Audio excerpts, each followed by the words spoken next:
Hello everyone, welcome to easy academic solution. তো আশা করি তোমরা সবাই অনেক বেশি ভালো আছো।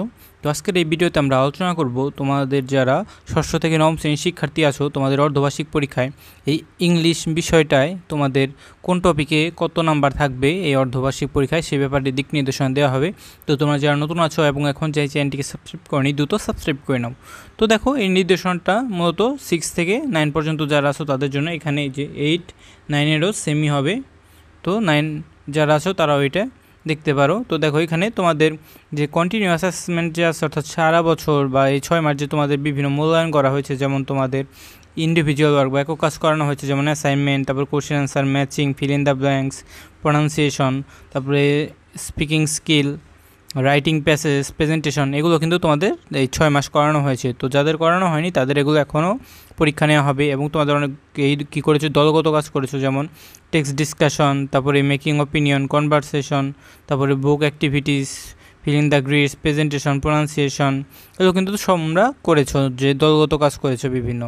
এরপরে তোমরা আরও কী কী করেছো দেখো, জোড়ায় জোড়ায় কাজ করার পরে তোমরা বিভিন্ন গ্রুপ ওয়ার্কও করেছো, যেমন গ্রুপ ডিসকাশন, তারপরে making poster, presentation, collecting information, এগুলো কিন্তু তোমাদের করানো হয়েছে। আর যাদের করানো হয়নি তাদের আবার শিক্ষকরা নতুন করে করাবে।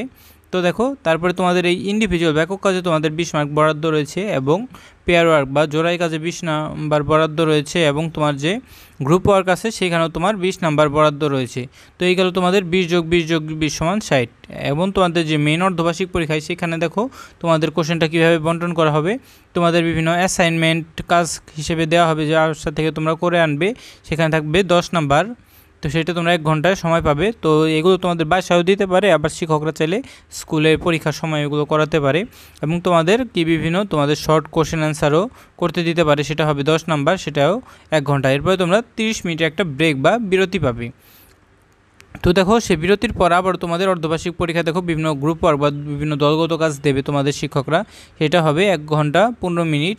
এবং তোমার বিভিন্ন প্রেজেন্টেশন বা বিভিন্ন কিছু পোস্টার, এগুলো তোমার প্রেজেন্ট করতে হবে সবাই মিলে, এগুলোতে 10 নম্বর থাকবে, এগুলো পাবে 1 ঘন্টা 15 মিনিট। তো এইভাবে মূলত তোমাদের মূল্যায়নটা করা হবে। তোমাদের কোশ্চেনটা, ইংলিশ কোশ্চেনটা এইভাবেই করা হয়ে থাকবে। এগুলো জাস্ট তোমাদেরকে বললাম। তো সব স্কুলে যে কী রকম মূল্যায়ন হবে এর কোনো বাধ্যবাধকতা নেই, এক এক স্কুলে এক এক রকম হতে পারে। তো এই জাস্ট তোমাদের একটা ব্রিফ দিলাম যে মূল্যায়নটা কোশ্চেনটা কীরকম হবে এবং নাম্বারটা কীভাবে বরাদ্দ থাকবে সে ব্যাপারে। তো আশা করছি তোমরা বুঝতে পেরেছো। তো আজকে এ পর্যন্তই, এবং যখন তোমাদের মেন কোশ্চেনটা দেওয়া হবে তখন সেই মেন কোশ্চেনটার সলিউশনটাও কিন্তু তোমরা এই চ্যানেলে পেয়ে যাবে। তো আজকে এ পর্যন্তই। এই ভিডিওটি ভালো লেগে থাকলে অবশ্যই ভিডিওতে লাইক এবং চ্যানেলটিকে সাবস্ক্রাইব করতে ভুলবে না। পরবর্তী ক্লাসে আমরা অন্য একটা বিষয়ের মানবন্টন নিয়ে আলাপ আলোচনা করব। ধন্যবাদ সবাইকে।